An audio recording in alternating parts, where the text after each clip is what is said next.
Hello friends, मैं वर्षा Chauhan Chauhan academy Khandwa में आपका स्वागत है। हम आज एमपी कांस्टेबल और अदर एग्ज़ाम के लिए मैथ्स पढ़ने जा रहे हैं। जिसको भी मेरा चैनल पसंद आए वो मेरे चैनल को सब्सक्राइब, लाइक, शेयर और कमेंट करके अपनी क्वेरी पूछ सकता है। और जो बेल नोटिफिकेशन है उसमें ऑल प्रेस करना ज़रूरी है ना। ऑल प्रेस करने से ही हमें आने वाले नोटिफिकेशन प्राप्त होंगे कि अभी क्लास चल रही है ना। और पुरानी क्लासेस को देखने के लिए मेरी प्लेलिस्ट में आप जाकर देख सकते हैं। अब हम क्लास स्टार्ट करते हैं। हमने उस दिन संख्या पद्धति पढ़ी थी इससे पिछली वाली क्लासों में। अब आज हम औसत देखेंगे, है ना, एवरेज। औसत एक बहुत बेसिक चीज़ है ना, जो हम दैनिक जीवन में भी उपयोग करते हैं। बहुत सी चीज़ें हैं औसत में जो हम दैनिक जीवन में यूज़ करते हैं। जैसे हम जो डेली गाड़ी में पेट्रोल डलवाते हैं, तो जैसे हम एक एवरेज लेते हैं कि हमने 10 दिन में आज 50 रुपये का डलवाया, कल 60 का डलवाया, और तीसरे दिन 75 का डलवाया, चौथे दिन 80 का डलवाया। तो जब हम इनका एवरेज एक देखते हैं तो हमें उनका जो टोटल योग करके हमें उतने दिनों से डिवाइड करना पड़ता है। मतलब कुल मिला के एवरेज वो चीज़ है जो हमें उपयोग में आए हुए एलिमेंट, मान लो 3 दिन तक हमने 4 दिन मान लो चाय पी ऑफिस में, हमने पहले दिन मान लो 2 रुपये की चाय पी, दूसरे दिन 5 की, तीसरे दिन 10 की, और चौथे दिन मान लो 6 रुपये की।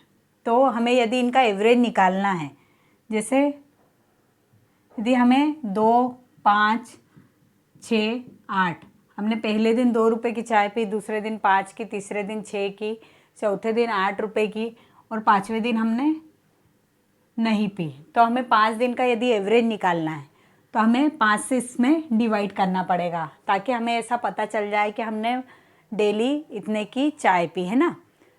ऐसी बहुत से उदाहरण हैं।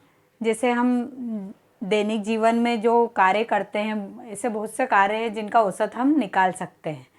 जैसे पढ़ाई का, जैसे मान लो वीक में होते हैं 7 डेज, हमने सोमवार के दिन 2 घंटे पढ़ाई करी, मंगलवार के दिन 3 घंटे, बुधवार के दिन मान लो 1 घंटा, गुरुवार के दिन 4 घंटे, शुक्रवार के दिन 5 घंटे, शनिवार के दिन 2 घंटे, और रविवार के दिन हमने मान लो पढ़ाई नहीं की। तो यदि हमें ऐसा हमें महसूस होता है कि हमने एवरेज कितनी डेली पढ़ाई करी है, तो एवरेज निकालने के लिए टोटल दिनों की पढ़ाई का योग बटे 7, मतलब 2, 3, 5, 6, 6 और 4 10, 10, 15 और 2 17। 17 में जब हम 2 से डिवाइड करेंगे तो हमारा आंसर आएगा 2 से नहीं, 7 से हमें डिवाइड करना पड़ेगा, है ना। टोटल 7 से, मान लो 7 से हमने जब डिवाइड किया तो 7 दूनी 14, बचे 3, 7 1 7 चौक 28, मतलब 2.4, मतलब 2 घंटे 40 मिनट हमने रोज़ पढ़ाई करी, एवरेज, है ना। ये ऐसे बहुत से दैनिक जीवन के उदाहरण हैं। हमें एग्ज़ाम में पूछा जाएगा कि कोई सी भी संख्याएं या तो दे देंगे कि 5, 6, 8, 10, 12, इन संख्याओं का औसत निकालिए। तो हमें ऐसी कंडीशन में क्या करना है, इनका टोटल योग कर देना है, और जितनी भी संख्याएं हैं 1, 2, 3, 4, 5, 5 से क्या दे देना है, भाग। संख्याएं कितनी, 5, और इनका ही क्या कर देना है, योग कर देना है, और 5 से भाग दे देना है। तो हमारा क्या निकल जाएगा, औसत, इस कंडीशन में, है ना। हमें पर्टिकुलर संख्याएं दे देते हैं 10, 12, जैसे 2, 8, 7, 6, 5, 4, 8, 9, इनका औसत निकालिए। ये संख्याएं दे के लिख देते हैं कि इनका औसत ज्ञात कीजिए। तो ये संख्याएं कितनी है, 3, 3, 6 और 7 और 8, 8 संख्याएं हैं। तो ये टोटल को हमको क्या करना पड़ेगा, इनका योग करना पड़ेगा, और 8 से क्या देना पड़ेगा, जो भी आएगा उससे 8 से भाग देना पड़ेगा, और जो आएगा फिर हमारा आंसर हो जाएगा। जैसे 2 और 8 10, 10, 7, 17, 17 और 6 23, 23 और 5 28, 28 और 4 32, 32 और 8 40, 40 और 9 49। 49 में हम जब 8 से डिवाइड करेंगे तो 8 पंजे 40, 8 छः 48, बचेगा 1, तो 8 एकम 8 दशमलव लगा के तो 6.1 के समथिंग आएगा। तो ऐसी जब हमें समान अंतराल में संख्याएं न दी हो तो हमको योग करके ही जितने एलिमेंट ऑफ नंबर है उतने का डिवाइड देना पड़ेगा। लेकिन बहुत सी ट्रिकें भी हैं और लेकिन हर चीज़ों में कंडीशन भी है। ऐसा नहीं कि हर चीज़ पे ही वो ट्रिक फॉलो हो जाएगी। जब ऐसे बिना अंतराल वाले संख्याएं दी रहे जिनके बीच कोई अंतराल नहीं हो तो उसके लिए तो हमें उनका योग करके ही नंबर ऑफ एलिमेंट से डिवाइड करना होगा, उसके लिए कोई ट्रिक नहीं है। लेकिन आगे एग्ज़ाम में अधिकतर ट्रिकी गणित ही आएंगे, है ना, जिसमें ट्रिक से हो जाएगा। तो आगे हम ट्रिक से सम सॉल्व करके देखेंगे। तो हमने इससे पहले जो संख्या पद्धति वाली क्लास देखी थी उसमें हमने प्रथम n प्राकृत संख्याओं का योग, प्रथम n विषम संख्याओं का योग, प्रथम n सम संख्याओं का योग, प्रथम n पूर्ण संख्याओं का योग, ये हमने देखे थे। तो जो योग हुए थे उनमें ही n से यदि हम डिवाइड कर देते हैं तो हमारा आंसर आ जाता है। हमने 20 को टारगेट लेकर संख्या पद्धति में योग ज्ञात किए थे, आप पिछली क्लास में जाके देख सकते हैं। और यदि इसमें भी डायरेक्ट देखेंगे तो हमें आ जाएगा, है ना। तो जैसे औसत, जो हमारा औसत है, कुछ ट्रिकी मेथड है। जैसे मान लो हमें पूछ लेते हैं कि प्रथम 20 प्राकृत संख्याओं का औसत, प्राकृत संख्याओं का औसत। तो यदि हम एग्ज़ाम में इसे, जो अभी हमने पिछली मेथड देखी है वो बिना अंतराल वाली संख्याओं के लिए है ना, बिना अंतराल वाली संख्या के लिए कोई ट्रिक नहीं है, उसे हमें तो सबको जोड़ना पड़ेगा और नंबर ऑफ एलिमेंट से भाग देना पड़ेगा। लेकिन ये जो लाइन है कि प्रथम 20 प्राकृत संख्याओं का औसत या प्रथम 15 प्राकृत संख्या, यहाँ पे नंबर ऑफ कुछ भी हो सकते हैं, 20, 15, 10, 5, 4, 8, कुछ भी, है ना। हमने 20 को लेके चल रहे हैं, उससे हमें 20 का हम कर लेंगे तो बाकी सबका भी आने लगेगा, है ना। प्रथम 20 प्राकृत संख्याओं का औसत, तो प्रथम 20 प्राकृत संख्या का औसत आएगा 20 धन 1 बराबर 21। मतलब जो भी संख्या आपसे पूछ रहे हो उसमें 1 जोड़ दीजिए तो आपका आंसर आ जाएगा। ऐसा करते हैं तब भी 21 आएगा। यदि आप ऐसा सॉल्व करते हैं 1 धन 2 धन 3 धन 4 धन 5 धन 6 धन, ऐसे करके हमको 20 तक योग करना पड़ेगा और 20 से क्या देना पड़ेगा, डिवाइड, तब भी हमारा आंसर 21 आएगा। तो ऐसा करने में बहुत समय लगेगा। उसकी वजह सबसे अच्छी मेथड है कि जो भी नंबर आपको दिए हों उसमें 1 जोड़ दीजिए, आपका आंसर आ जाएगा। वो किस कंडीशन में आएगा, प्रथम 20 प्राकृत संख्याओं का योग, प्रथम 20 प्राकृत संख्या, प्रथम 15 प्राकृत संख्या, प्रथम मतलब नंबर कुछ भी हो, 20 की जगह कुछ भी आ सकता है, 5, 6, 8, 10 जो भी, है ना। हमें तो ये ध्यान रखना है कि प्रथम जितनी भी प्राकृत संख्या का औसत पूछते हैं उसमें हमको 1 जोड़ना है तो हमें आंसर मिल जाएगा। दूसरा, इसके पीछे लॉजिक ये है कि जो प्रथम पूछते हैं हमसे, 20 पूछते हैं, 15 संख्या, उनमें जो अंतराल होता है वो सेम आता है। आप देखिए, प्रथम जो भी 5 संख्या पूछेंगे तो उनमें 1-1 का अंतर है, इसलिए ये मेथड काम देती है। मैंने अभी इससे पहले आपको कहा था कि एक समान अंतराल में ही ट्रिक काम करेगी, एक समान अंतराल नहीं होंगे तो हमें योग करके ही नंबर ऑफ एलिमेंट का भाग देना पड़ेगा। अब अगला है, यदि आप इसे 5 संख्याओं पे अप्लाई करके देखते हैं तब भी यही आंसर आएगा। कैसे, प्रथम 5 प्राकृत संख्याओं का औसत। यदि प्रथम 5 प्राकृत संख्या पूछते हैं तो क्या होता है, 1 धन 2 धन 3 धन 4 धन 5 बटे 5, है ना। तो 3 और 3 6, 6 4 10 और 15 बटे 5, 15 बटे 5 मतलब कितना आंसर आएगा, 3। 15 बटे 5 मतलब 3 आएगा। यदि हम ऐसा करते हैं तब भी हमारा आंसर यही आएगा। और यदि हम इनका योग करते हैं, यहाँ 2 से भी भाग देना पड़ेगा, है ना। प्रथम 20 प्राकृत संख्याओं का औसत जो निकलेगा हमको 2 से भाग देना पड़ेगा, तो यहाँ आएगा आंसर क्या आएगा, 21 में जब आप 2 से भाग देंगे तो आएगा 10.5, है ना। ऐसे यहाँ पे भी यदि इससे करते हैं तो भी आंसर वही आएगा और इससे करेंगे तब भी वही आएगा।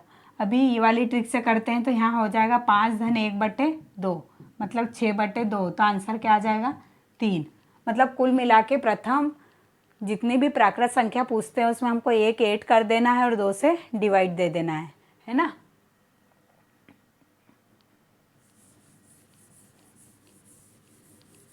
अब अगला यदि पूछते हैं कि प्रथम 20 पूर्ण संख्याओं का योग, प्रथम 20 पूर्ण संख्याओं का औसत, पूर्ण संख्याओं का औसत, पूर्ण संख्याओं का औसत, तो आ जाएगा 20-1/2। मतलब प्रथम 20 पूर्ण संख्या का औसत पूछते हैं, प्रथम 15 पूर्ण संख्याओं का औसत पूछते तो 15-1/2, 16 पूर्ण संख्याओं का औसत पूछते तो 16-1/2, तो आंसर हमारा आएगा 19/2। 19 से जब 2 में भाग देंगे तो आएगा 9.5। इस मेथड से करेंगे तब भी यही आंसर आएगा। यदि हम मान लो 5 को, ये 20 से बहुत बड़ा हो जाएगा इसलिए हम जब उदाहरण लेते हैं तो 5 संख्याओं का लेते हैं। यदि प्रथम 5 पूर्ण संख्या का औसत पूछते हैं तो इस हिसाब से क्या आता, 5-1/2, तो आता हमारा 4/2 बराबर 2, है ना। अब यदि प्रथम 5 पूर्ण संख्या का औसत हम बड़ी मेथड से निकाले तो क्या होगी, पूर्ण संख्या होगी 0 से स्टार्ट, 0 धन 1 धन 2 धन 3 धन 4, ये 5 हो गई हमारी संख्या है। इसमें हम काय से डिवाइड देंगे, 5 से, तो 1 और 2 3, 3 और 3 6, 6 और 4 10, 10/5, तो आंसर क्या आएगा 2। ऐसा करेंगे तब भी 2 आएगा, इस ट्रिक से करेंगे तब भी 2 आएगा। ट्रिक बहुत बड़ी नहीं है, हमें सिर्फ ये चीज़ ध्यान रखनी है, जिनने संख्या पद्धति में 20 वाली ट्रिक देखी थी और वही ट्रिक में हमने 20 से भाग दे दिया है, क्योंकि जो औसत निकलता है वो योग जो होता है, टोटल नंबरों का जो योग होता है, टोटल नंबर का जो योग होता है उसमें ही हम टोटल नंबर से क्या दे देते हैं, भाग दे देते हैं। तो जो हमने संख्या पद्धति में देखे थे कि प्रथम 20 प्राकृत संख्या का योग, तो योग क्या होता था, 20 लेते थे, 20 में 1 जोड़ के 2 से भाग दे देते थे। अब 20 से उसमें क्या दे रहे हैं, भाग दे रहे हैं ना।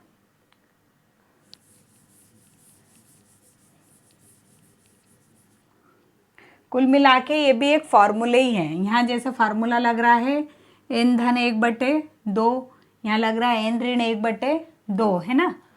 यहाँ लिख देती हूँ मैं फार्मूला, यहाँ पे लग रहा है n धन 1/2, यहाँ लग रहा है n ऋण 1/2।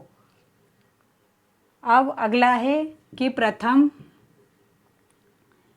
20 प्राकृत सम संख्याओं का औसत, सम संख्याओं का औसत। अब इस कंडीशन में बच्चे 2 प्रकार से करते हैं, या तो बड़ी मेथड से करेंगे तो क्या होगा, प्रथम 20 प्राकृत सम संख्या काय से स्टार्ट होगी, 2, तो 2 धन 4 धन 6 धन 8 धन 10 धन 12 धन, ऐसे लेके हमको 40 तक लेना पड़ेगा। 20 तक लेंगे तो 10 ही संख्या आ पाएगी। कहाँ तक लेना पड़ेगा, 20 प्राकृत सम संख्या लेने के लिए 2 से स्टार्ट करके हमको 40 तक लेना पड़ेगा और कहाँ से डिवाइड करना पड़ेगा, 20 से। तो ये गणित बहुत लेंदी हो जाएगा। उसकी बजाय जो हमारा हमने संख्या पद्धति में प्राकृत संख्या का योग का जो सूत्र देखा था, सूत्र क्या था, प्रथम 20 प्राकृत सम संख्याओं का योग था n धन 1, ये था प्रथम 20 सम प्राकृत संख्याओं का योग था n धन 1। अभी मैंने आपसे कहा कि औसत निकालने के लिए हमको नंबर ऑफ एलिमेंट से डिवाइड करना पड़ेगा। नंबर ऑफ एलिमेंट मतलब n से डिवाइड करना पड़ेगा, तो ये इससे कटता है, तो हमारा सूत्र नया क्या बन जाता है, n धन 1। सूत्र याद करने की बजाय जो मैंने उसमें मेथड बताई थी उससे ही आप करेंगे 20 वाली चीज़ लेकर, तो ज़्यादा बेटर रहेगा। अब इसमें क्या करना है, हमको जितनी भी सम संख्याओं का योग औसत पूछते हैं उसमें हम क्या कर देंगे, 1 को ऐड कर देंगे। 20 प्राकृत सम संख्या पूछी है तो 20 धन 1 30 प्राकृत सम संख्या पूछी है तो 30 धन 1 है ना। अब हमसे पूछिए प्रथम 20 प्राकृत सम संख्याओं का औसत, तो क्या आ जाएगा 20 धन 1। आंसर क्या आएगा 21। बड़ी मेथड से निकालेंगे तब भी आंसर 21 आएगा, छोटी मेथड से निकालेंगे तब भी आंसर 21 आएगा।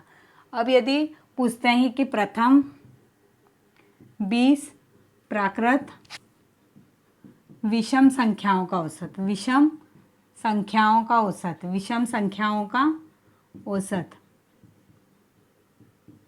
तो हमने संख्या पद्धति में प्रथम 20 प्राकृत विषम संख्याओं का योग का सूत्र देखा था n²। तो इसमें ही क्या होता है, नंबर ऑफ एलिमेंट से डिवाइड। तो ये 2n थे तो एक n से कट के कितना बचेगा, ये सिर्फ n बचेगा। मतलब कुल मिला के बात ये है कि प्रथम 20 प्राकृत विषम संख्या का औसत पूछे, प्रथम 15 प्राकृत विषम संख्या का औसत पूछे, तो जो भी विषम संख्या दी हो 15, 20, 5, 6, 8, वही हमारा क्या हो जाएगा, आंसर हो जाएगा, क्योंकि फार्मूले के हिसाब से n औसत वही रहेगा। जैसे प्रथम 20 पूछा है तो आंसर क्या हो जाएगा 20, प्रथम 5 पूछते तो आंसर क्या हो जाता 5। उसके पीछे लॉजिक ये है, यदि पूछते हैं कि प्रथम 5 प्राकृत विषम संख्या का औसत बताइए, तो प्रथम 5 प्राकृत विषम संख्या कौन सी हो जाएगी, 1, 3, 5, 7, 9। फिर हम यदि इसे 5 से भाग देते हैं तो क्या आता है, 1, 3, 4, 4 और 5 9, 9 और 7 16, 16 और 9 25, मतलब 25/5। तो आंसर हमारा आता है 5। और अभी मैंने क्या कहा है कि यहाँ पे हमने क्या किया है, 5 विषम संख्याओं का औसत, तो आंसर ऐसा भी 5 आएगा। जो भी संख्या पूछी है विषम संख्या, 5 विषम संख्या का औसत पूछा हो, 10 विषम संख्या का औसत पूछा है, तो जो पूछा है वही हमारा क्या हो जाएगा, आंसर हो जाएगा। जैसे 15 विषम संख्या का औसत पूछा है तो 15 ही आंसर होगा, 20 विषम संख्या का औसत पूछा है तो 20 ही आंसर होगा, 6 विषम संख्या का औसत पूछा है तो 6 ही आंसर होगा, है ना, विषम में। और सम में यदि पूछा है तो सम में 1 बढ़ा दीजिए। जैसे पूछा है कि 6 सम संख्याओं का औसत बताइए, तो 6 धन 1 बराबर से 7 होगा। मतलब सम में हमको 1 बढ़ाना है औसत निकालने के लिए, और विषम में वही जो संख्या दी है वही हमारा आंसर होगा, है ना। कुल मिला के ये है। अब आगे हम इसके कुछ मैथ्स देखेंगे, उससे आपका और बेसिक क्लियर हो जाएगा। जैसे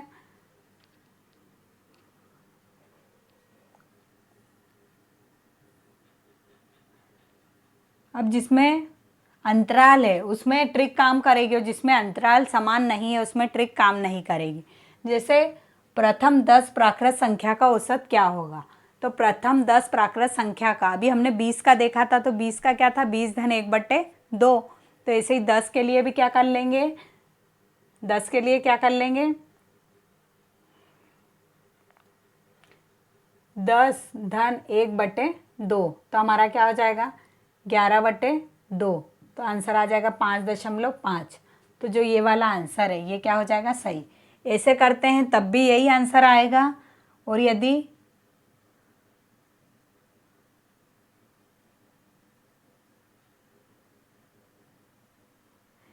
हम ऐसा करते हैं कि प्रथम 10 प्राकृत संख्या लिखते हैं, 1 धन 2 धन 3 धन 4 धन, ऐसे लगा के यदि 10 तक लिखते हैं और फिर 10 से डिवाइड करते हैं, तो इनका जो टोटल योग होगा वो हमारा होगा 55 यदि आप जोड़ेंगे तो, और फिर 10 से भाग देंगे तो आंसर हमारा 5.5 आएगा। इस कंडीशन में भी वही आंसर आएगा और ये ट्रिकी मेथड से भी वही आंसर आएगा, है ना। अब अगला देखते हैं। अगला है कि प्रथम 5 भाज्य संख्याओं का औसत। अब इसमें ट्रिक काम नहीं करेगी, क्योंकि जो हमारी भाज्य संख्याएं होगी वो समान अंतराल में नहीं होगी।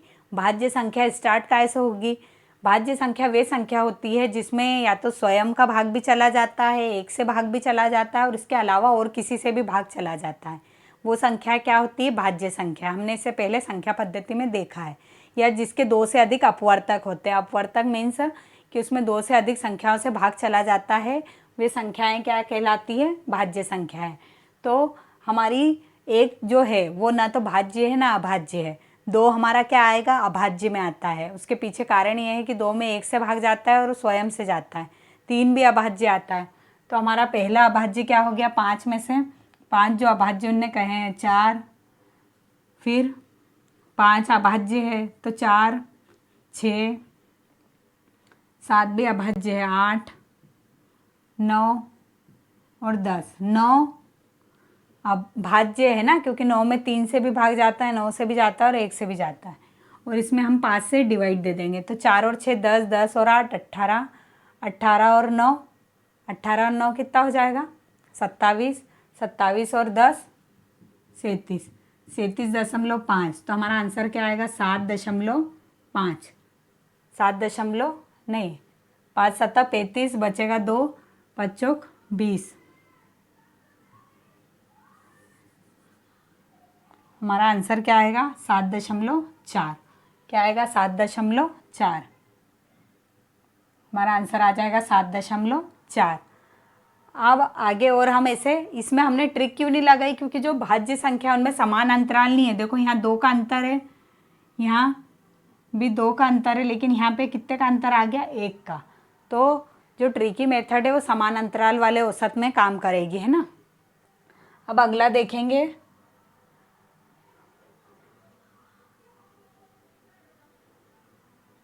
अगला है कि ए धन बी, बी धन सी, सी धन ए के धन का औसत क्रमशः 1200, 1800 और 1000 रुपये है, तो बी का वेतन क्या होगा। अब ये हमारे माइंड पे काम करता है कि हम इसे कैसे करेंगे, है ना। या तो हम इन सब का योग कर दें और इधर संख्याओं का भी योग कर दें, तो हमें क्या मिलेगा, यदि योग करते हैं तो हमें क्या मिलेगा, यदि हम इन सब का योग करते हैं तो हमें मिल जाएगा, ये 2a हो जाएगा, 2b हो जाएगा और 2c हो जाएगा। a से जुड़ेगा b, b से, c, c से, तो हमें एक प्रकार से ऐसा इक्वेशन मिल जाएगा, 2a धन b धन c बराबर से, ये जब जुड़े हैं तो इनके इक्वल वाली चीज़ें भी जुड़ेगी, 1200 और 800, 2000 और ये 3000। तो कुल मिला के a धन b धन c कितना हो जाएगा, a धन b धन c बराबर हो जाएगा 1500। ये 2 से डिवाइड होगा ना, 1500 है ना। अब हमसे उनने पूछा क्या है, बी का वेतन क्या है। तो जो सी धन ए का है, सी धन ए का कितना था, 1000। तो यदि ये सी और ए मिल के 1000 है, तो ये जो बी का वेतन है ये हमको मिल जाएगा। ए धन सी का वेतन कितना है, 1000, तो बी का कितना आ जाएगा, 500 रुपये। तो आंसर हमारा क्या हो जाएगा, सी धन ए का वेतन कितना आ जाएगा, 1000 है, तो बी का वेतन क्या होगा, 2000 और 3000 इसमें डिवाइड करेंगे तो यहाँ पे आंसर तो 500 रुपये आना चाहिए।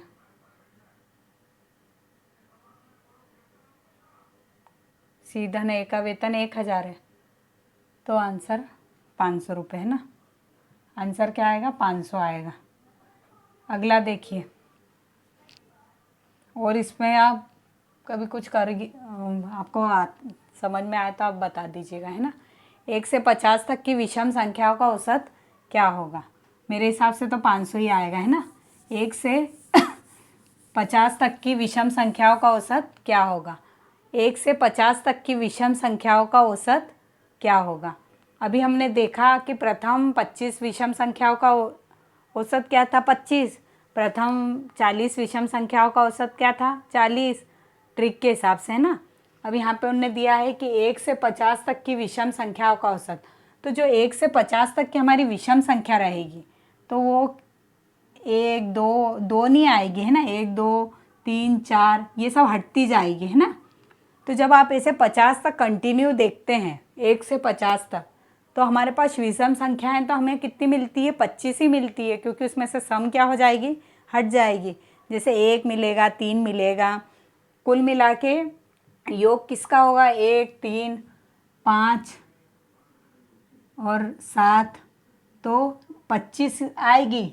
1 से 50 तक विषम संख्याएं कितनी होती है, 25, 25 सम होती है, 25 विषम होती है। तो कुल मिला के उनने हमसे 1 से 50 तक की विषम संख्याओं का औसत तो पूछा है, लेकिन 1 से 50 तक विषम संख्याएं होती कितनी है कंटिन्यूटी में, 25। तो हमारा आंसर क्या हो जाएगा, 25। आंसर क्या हो जाएगा हमारा 25 है ना। ये वाला क्वेश्चन मेरा 500 आ रहा है आंसर, लेकिन एक बार इसको और मैं सॉल्व करके देखूंगी और अगली क्लास में यदि 500 नहीं आता है तो बताऊंगी, है ना। मेरे हिसाब से 500 ही आएगा इसका आंसर। अगला है 15 छात्र की औसत आयु 18 वर्ष है, एक नए छात्र की आयु भी जोड़ दी जाए। जो अभी हमने 20 वाली ट्रिक देखी है, 20 वाली या n वाली जो भी, वो इस प्रकार के गणितों में काम नहीं देगी, है ना। इसमें तो हमको हमारा लॉजिक लगाना पड़ेगा। 15 छात्रों की औसत आयु 18 वर्ष है, एक नए छात्र की आयु भी जोड़ दी जाए तो औसत में 1 वर्ष की कमी हो जाती है। नए छात्र की आयु बताइए। अब इसको हम दो प्रकार से कर सकते हैं। कैसे? एक मेथड तो अपनी जो नॉर्मली मेथड है कि जितने भी छात्रों की आयु आपको दी है उतने से उसमें गुणा कीजिए और उतनी नंबर ऑफ एलिमेंट से डिवाइड कर दीजिए। जैसे 15 छात्र की औसत आयु 18 वर्ष है, तो क्या करना पड़ेगा?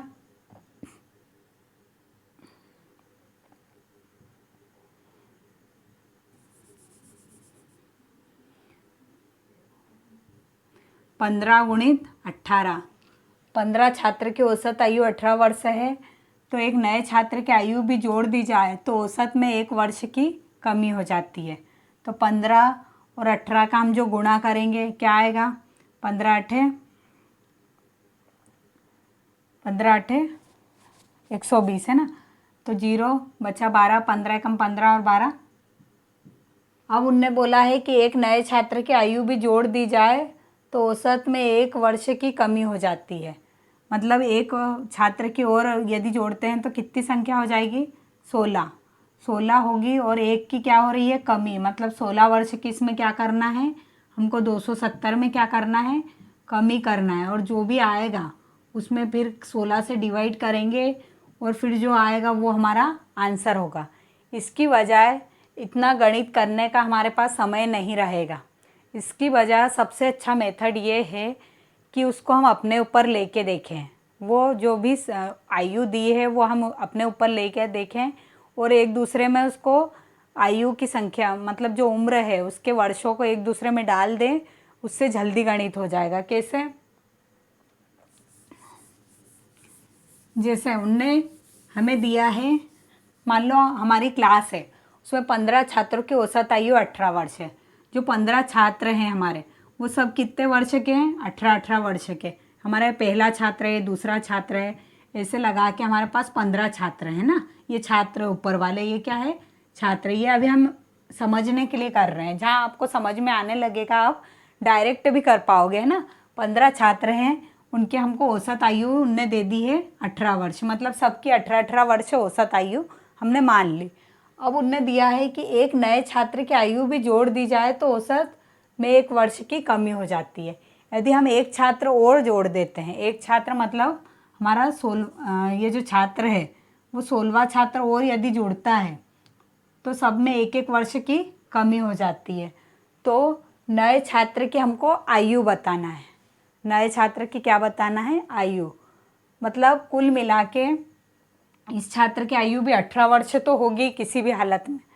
जो नया छात्र आया है उसकी आयु कितनी होगी ये हमें बताना है कि 15 छात्रों की औसत आयु 18 वर्ष है, एक नए छात्र की आयु भी जोड़ दी जाए तो औसत में 1 वर्ष की कमी हो जाती है। 1 वर्ष की कमी होने के लिए ये 15 में से हमको सब में से 1 कम करना पड़ेगा। तो हमारे पास टोटल कितने आ जाएंगे? -15 है ना, -15। तो जो 18 वर्ष हमारा निकली थी औसत, उसमें से यदि हम इसको घटा दें तो हमारा आंसर क्या आ जाएगा? 3 वर्ष। क्या आ जाएगा? 3 वर्ष। इसकी जो 16वें छात्र की आयु है ये क्या हमारी निकलेगी? 3 वर्ष। इसके पीछे लॉजिक ये है कि जो 15 छात्र है उनकी औसत आयु हमको 18 वर्ष बताई थी। फिर एक नया जो छात्र आया उसके जुड़ने से इनकी जो औसत आयु है सब में 1 की कमी हो गई। 1 की कमी हो गई मतलब ये 17 साल के हो गए। तो 1 की जो कमी, 1 वर्ष जो निकले हैं वो टोटल कितने निकले हमारे? 15 निकले हैं। तो जो 16वें की 18 वर्ष हम लेके चल रहे थे आयु के 18 वर्ष, तो 18 में से उनको 15 को क्या कर देंगे? घटा देंगे। यदि एक एक वर्ष बढ़ रही होती तो हम 18 में 15 को क्या कर देते, जोड़ देते। एक एक वर्ष घट रही थी तो जो एक एक निकले थे हमारे वो टोटल कितने निकले थे, ऋण 15। तो हमने 18 में से ऋण 15 घटा दिया तो आंसर क्या आ गया, 3 वर्ष, है ना। अभी कुछ गणित हम इस प्रकार से करेंगे तो हमें समझ में आने लगेंगे। करना कुछ नहीं है, कुल मिला के जो 15 छात्र थे उनकी आयु 18 वर्ष थी, औसत आयु कितनी थी, 18 वर्ष थी।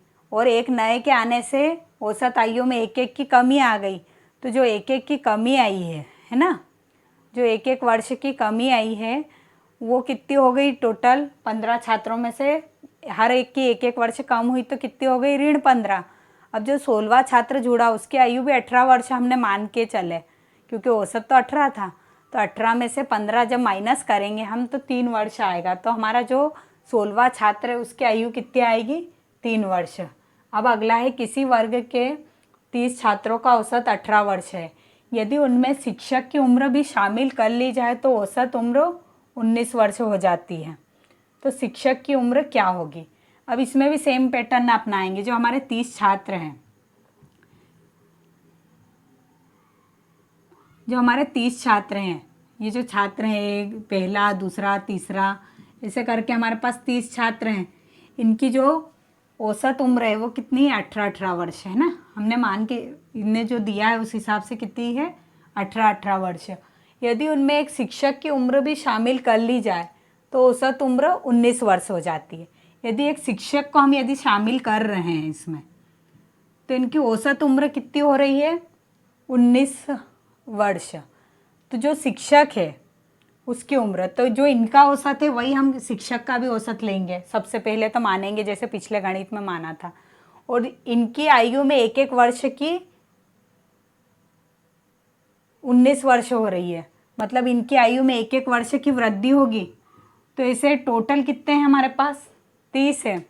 तो 30 में एक एक की वृद्धि होने पर क्या हो जाएगा, 18 में 19, 30 क्या करना पड़ेगा, 8 करना पड़ेगा, क्योंकि इनकी एक एक वर्ष वृद्धि हो रही है। तो जैसे 30 को जब आप जोड़ेंगे तो कितना आएगा, 48। लेकिन जो हमारा शिक्षक है उसकी उम्र भी तो 19 करना पड़ेगा, क्योंकि जो औसत लिया है तो इसका भी 19 होना चाहिए। तो एक और जोड़ेंगे तो इसका आंसर क्या आ जाएगा, 49। तो इसकी जो आयु आएगी वो कितनी आ जाएगी, शिक्षक की आयु 49। कुल मिला के जो 30 छात्रों की 18 वर्ष औसत थी, तो शिक्षक के ऐड होने से उनकी औसत आयु 19 हो गई। तो 19 हो गई तो 30 की 19 हुई है, मतलब एक एक बड़ी है तो 30 वर्ष वो, और जो शिक्षक ऐड हुआ है उसकी भी 19 औसत रहेगी। तो 19 और 30 कितने हो जाएंगे, 49, है ना।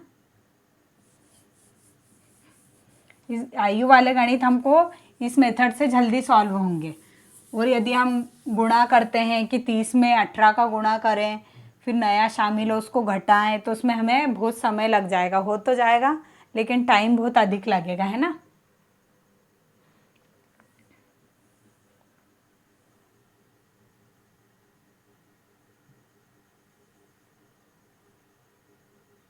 अब ये वाले गणित, यह 11, 23 तथा x का औसत 40 है तो x का मान ज्ञात कीजिए। कुल मिला के हमको बिना मतलब अंतराल सेम नहीं है, 11 है फिर 23 है फिर x है और फिर 40 है। इनका 11, 23, x का औसत 40 है। ये तीनों संख्या का औसत हमको क्या दे रखा है, उनने तीनों संख्या का औसत हमको 40 दे रखा है ना।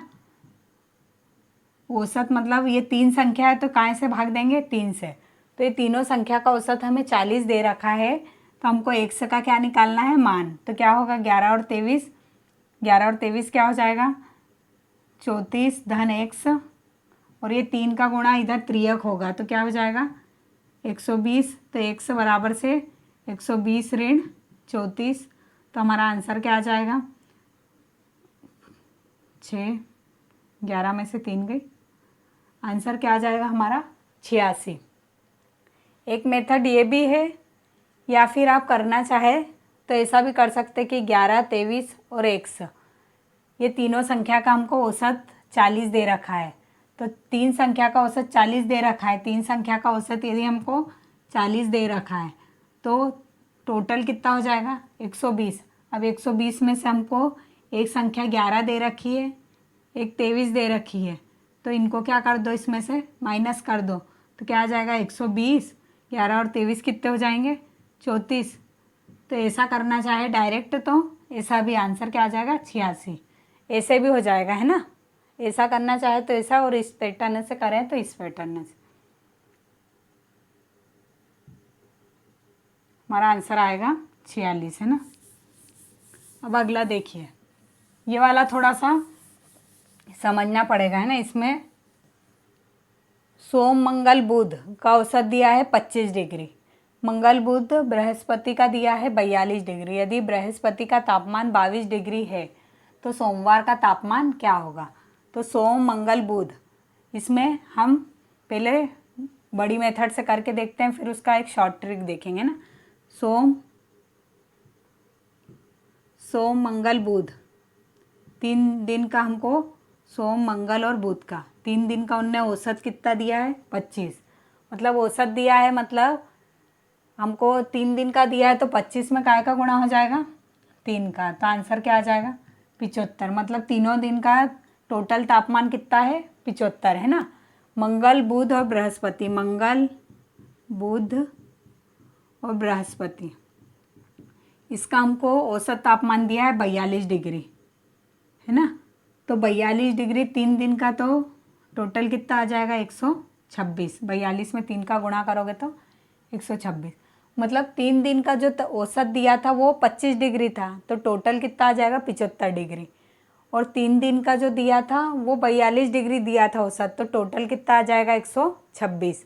अब हमको इसमें पर्टिकुलर बृहस्पति का उनने दे रखा है कि 22 डिग्री है, तो जो 126 है वो तीनों दिन का मिला के है, तो 22 हम इसमें से क्या कर देंगे माइनस, तो आंसर क्या बचेगा 104 डिग्री। अब जो 104 डिग्री है वो कौन से दिन का बचा है, मंगल और बुध का। मतलब ये जो मंगल और बुध है ये कुल मिला के 104 डिग्री है ना। तो सोमवार कितना रहेगा, तो टोटल तीनों सोम मंगल बुध ये तीनों मिला के हमारे 75 है, 75 डिग्री। अब ये 2 की जगह 104 यदि हम लिखते हैं, तो जो सोम मंगल बुध, तो ये 75 में से इसको माइनस करेंगे तो हमारा आंसर क्या आ जाएगा -29। कुल मिला के ये है कि 3 दिन का तापमान 75 हमको औसत दिया है, तो तीनों दिन का टोटल कितना हो जाएगा 75। 3 दिन का औसत 25 दिया है, तो 3 दिन का टोटल क्या हो जाएगा 75। 3 दिन का औसत 42 दिया है, तो 3 दिन का टोटल कितना हो जाएगा 126। 126 होगा, और पर्टिकुलर हमको एक दिन का उनने 22 डिग्री दे रखा है, तो जो हमारे 3 दिन थे उसमें से हमको एक दिन का पता है, तो 2 दिन का कितना निकल जाएगा 104। और वो 2 दिन कौन से हैं, मंगल और बुध। तो मंगल और बुध की जगह यदि 104 लेते हैं तो 75 में से 104 जाता है, तो हमारा आंसर आता है -29 डिग्री सेल्सियस, है ना। तो हमारा आंसर क्या हो जाएगा -29 डिग्री, है ना। ऐसे और भी एग्जाम्पल हम जब करेंगे तो और हमको आ जाएगा समझ में, है ना।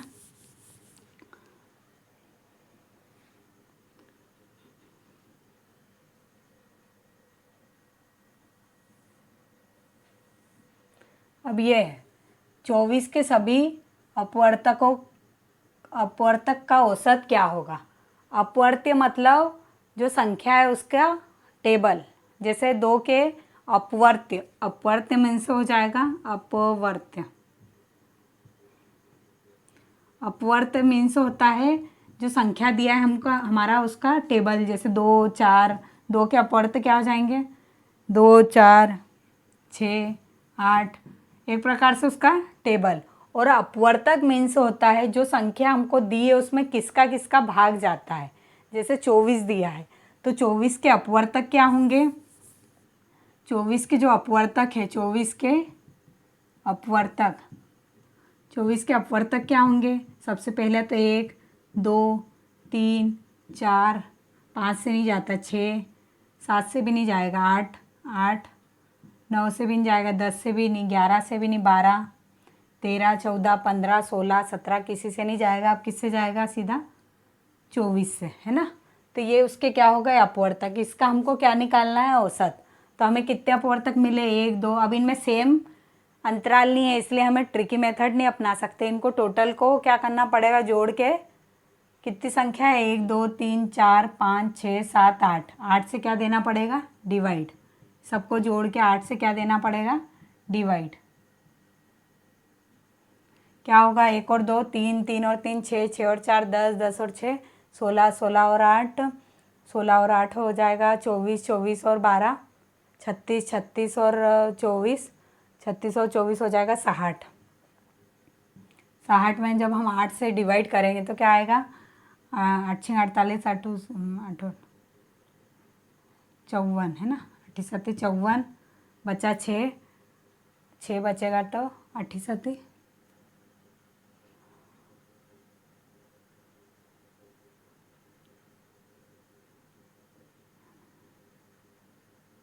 बची 6। तो वापस मतलब 7.7 के लगभग आ रहा है। तो हमारा आंसर क्या आ जाएगा? 7.5 उसके लगभग वाला हम आंसर ले लेंगे, है ना।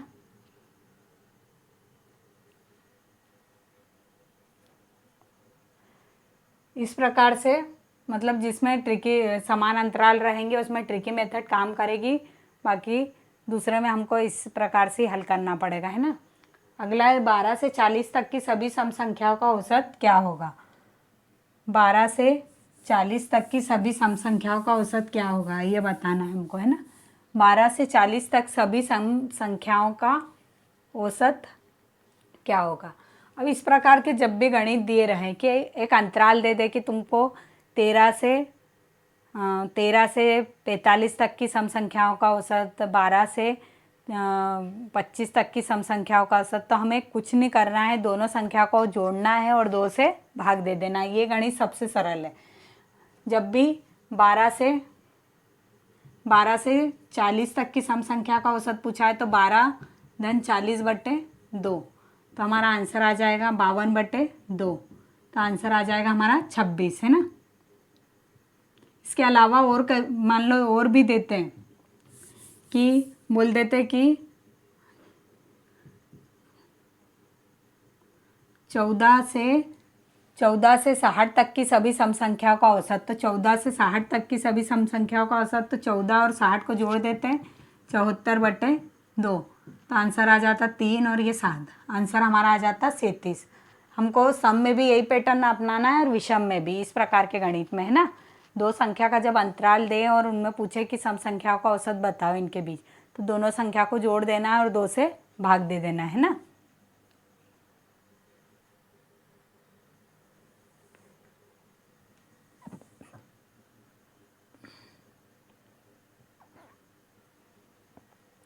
किसी कार्यालय के 20 कर्मचारियों की औसत मासिक आय 1900 है। यदि उसमें एक मैनेजर की आय भी शामिल कर ली जाए तो औसत आय 2000 रुपये हो जाती है। तो मैनेजर की वार्षिक आय क्या होगी?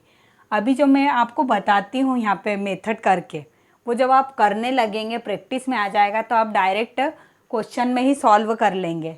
अभी मैं कैसे बता रही हूँ कि किसी कार्यालय में 20 कर्मचारी, तो हमने 20 कर्मचारी मान लो, 1 2, ये हमारे 20 कर्मचारी है ना। उनकी औसत आय कितनी दी है? 1900 रुपये, है ना। सबकी कितनी आय है? 1900 रुपये। और यदि इसमें मैनेजर की आय भी शामिल कर ली जाए तो औसत आय कितनी हो जाती है? 2000। अब जो मैनेजर है उसको यदि शामिल करते हैं तो औसत आय कितनी हो जाती है? 2000। अब जब औसत आय 2000 होती है, मतलब उसकी औसत आय 2000 होती है, यदि इसमें मैनेजर को शामिल कर लिया जाए तो टोटल जो 20 और एक मैनेजर मिला के 21 लोग हैं, इनकी औसत आय कितनी हो जाती है? 2000। तो 2000 हुई, मतलब इसमें हमारे सब में कितने कितने बढ़ गए? 100 रुपये। तो 100 बढ़ने से 20 लोगों के कितने बढ़ गए? 100 रुपये बढ़ेंगे तो 20 लोगों के कितने हो जाएंगे? 2000। 2000 ये और 2000 मैनेजर की, मतलब मैनेजर की आय 4000 रुपये रहेगी। 2000 ये और 100 रुपये ये जो मिले हैं अपने को इसमें 2000 औसत होने से, वो तो कुल मिला के मैनेजर की जब 4,000 रहेगी, आप इसको ऐसे भी समझ सकते, मैनेजर की यदि 4 रहेगी तो उसकी 2,000 उसकी औसत का आ जाएगा उसके पास, और सबको 100-100 रुपये सबकी औसत में वो डाल देता है, तो सबका औसत भी कितना हो जाता है, 2-2 हज़ार। मतलब कुल मिला के आंसर हमारा क्या आ जाएगा, मैनेजर की वार्षिक आय क्या होगी, है ना। अब ये मासिक का था, तो मैनेजर की 1 महीने की आय कितनी निकल रही हमारी, 1 माह की आय 4,000। तो वार्षिक के लिए हमको क्या करना पड़ेगा, उसमें एक उसने घुमा दिया है हमको लास्ट में कि मैनेजर की वार्षिक आय, तो हमें ये देखना ज़रूरी है ना। यदि यहाँ पर 4,000 ऑप्शन दिया रहता तो हम जल्दी से लगा देते, लेकिन ये लास्ट वाली लाइन पे भी हमें ध्यान देना है कि मैनेजर की वार्षिक आय।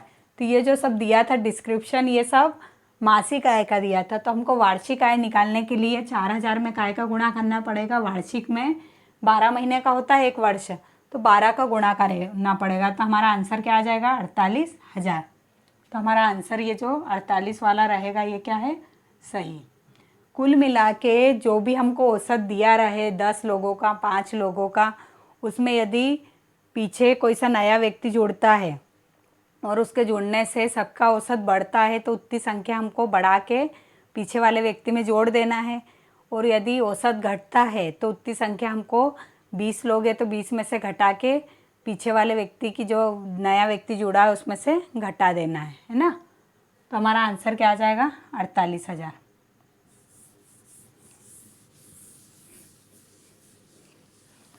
किसी विद्यालय में शिक्षकों का औसत वेतन 1,500 रुपये है। 2 शिक्षकों की नियुक्ति के बाद कुल वेतन 2,000 रुपये बढ़ गया तथा औसत वेतन 50 रुपये घट गया, तो शिक्षकों की वर्तमान संख्या बताएं।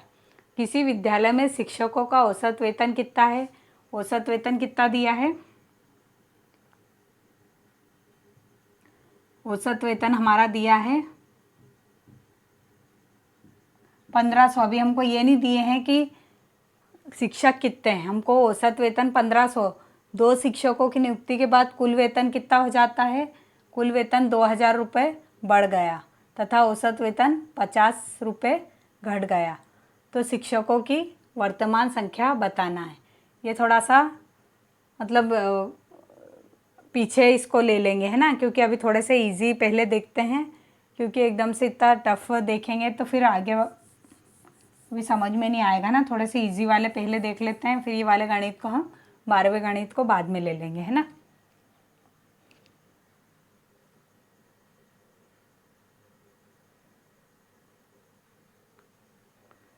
अब ये वाला, मोहन एक किस्म का चावल 12 रुपये प्रति किलोग्राम की दर से 6 किलोग्राम तथा दूसरी किस्म का 16 रुपये के हिसाब से 9 किलोग्राम खरीदता है, तो उनका औसत क्रय मूल्य। हम मार्केट गए, हमने 2 प्रकार के चावल देखे, एक 12 रुपये किलो,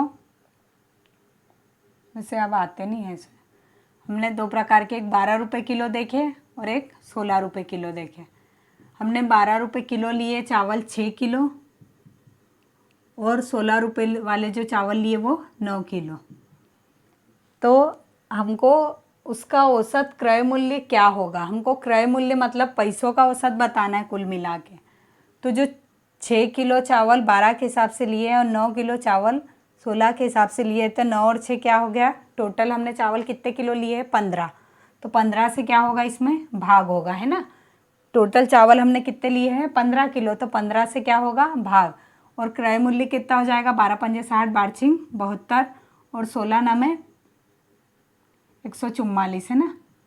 तो 6, आंसर आएगा 15 एकम 15, बची 6, 15 चौक 60, 15 चौक 60, और ये 15 एकम 15, 15 चौक 60, 14.4 आएगा। 15 एकम 15, 15 चौक 60, और फिर 6 बचेगा तो दशमलव लगा के वो 14.4। तो हमारा जो आंसर है वो क्या हो जाएगा, टोटल चावल कितने के, जो मतलब हमारे 15 किलो चावल है वो टोटल क्या का एवरेज क्या आ जाएगा, 14.4। मतलब 1 किलो चावल हमको कितने में पड़ा, 14.4 रुपये में। 12 किलो चावल ₹12 के हिसाब से 6 किलो चावल लिया, वो ₹72 का पड़ा। और ₹16 के हिसाब से 9 किलो चावल लिया, वो 144 का पड़ा। तो जो पूरे 15 किलो चावल है उनका एवरेज निकालना है, तो दोनों का योग करके 15 से भाग दे देंगे, है ना। तो आंसर हमारा आ जाएगा 14.4। अब अगला देखेंगे। जो 12वां गणित है वो अभी हम करेंगे, है ना। एक 12वां और एक इससे पहले वाला भी एक था ना, वो वाला। 3 संख्याओं में पहली संख्या दूसरी संख्या की 2 गुनी तथा तीसरी संख्या की 3 गुनी है। तीनों संख्याओं का औसत 88 है, तो सबसे छोटी संख्या ज्ञात कीजिए। अब इसमें ये वाले गणितों में हम ऑप्शन देख के भी सॉल्व कर सकते हैं। कोई सी भी एक संख्या ले लीजिए, उसका 2 गुना करो, 3 गुना करो और टोटल का योग करो, वो कभी इनके औसत के बराबर आता है। जो हमारा औसत है वो 3 संख्या का औसत कितना दिया है, 3 संख्या का औसत कितना दिया है, 3 संख्या का औसत हमको दिया है, 3 संख्या का औसत दिया है 88। मतलब 3 संख्या का औसत 88 है, मतलब तीनों संख्याओं का यदि टोटल निकालो तो कितना निकलेगा, 24 बची 2 8 24 और 2 26। मतलब जो 3 संख्या उनका टोटल योग निकालो तो 264 है हमारा। तो उनने पूछा है कि 3 संख्याओं में पहली संख्या दूसरी संख्या की 2 गुनी तथा तीसरी संख्या की 3 गुनी है, तो तीनों संख्या का औसत 88 है, तो सबसे छोटी संख्या ज्ञात कीजिए। यदि हम इनमें से पर्टिकुलर कोई सी संख्या ले लें, मान लो हमने 48 ले ली, है ना, 48 हमने ली, तो पहली संख्या दूसरी संख्या की 2 गुनी है और तथा तीसरी संख्या की 3 गुनी है। मतलब जो पहली संख्या है वो किसी भी हालत में हमारी जो पहली संख्या है वो बड़ी रहेगी, क्योंकि दूसरी से क्या है वो 2 गुनी है और तीसरी से क्या है 3 गुनी है ना। तो हम इसको तीसरी संख्या लेंगे सबसे छोटी, क्योंकि है ना, क्योंकि जो पहली संख्या है वो तीसरी से 3 गुनी है, मतलब सबसे छोटी संख्या कौन सी रहेगी, तीसरी। यदि हम 48 इसको लेते हैं तो दूसरी संख्या उनने क्या बोला है,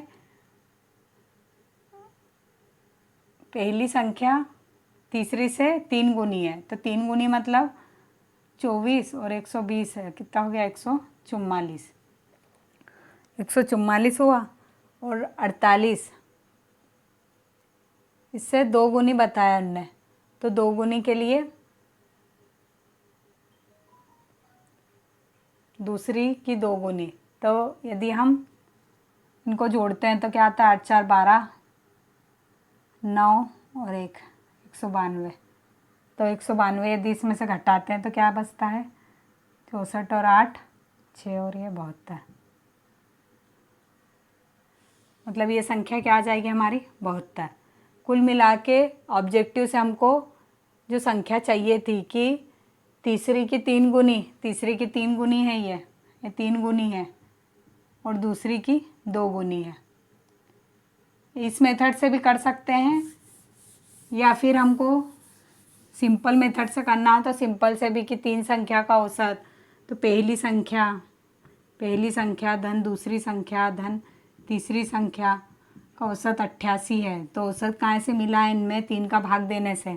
तो पहली धन दूसरी धन तीसरी, इनका जो टोटल है वो हमारा कितना आएगा, 264 है ना। 3 का इसमें त्रियक गुणा हो जाएगा, 264। अब पहली दूसरी और तीसरी जब 264 है तो पहली संख्या दूसरी से क्या है, पहली संख्या दूसरी से क्या है, 2 गुनी है, दूसरी से क्या है, ये 2 लिखा है ना, दूसरी 2 गुनी है, और पहली संख्या तीसरी संख्या से क्या है, 3 गुनी है। तो हमको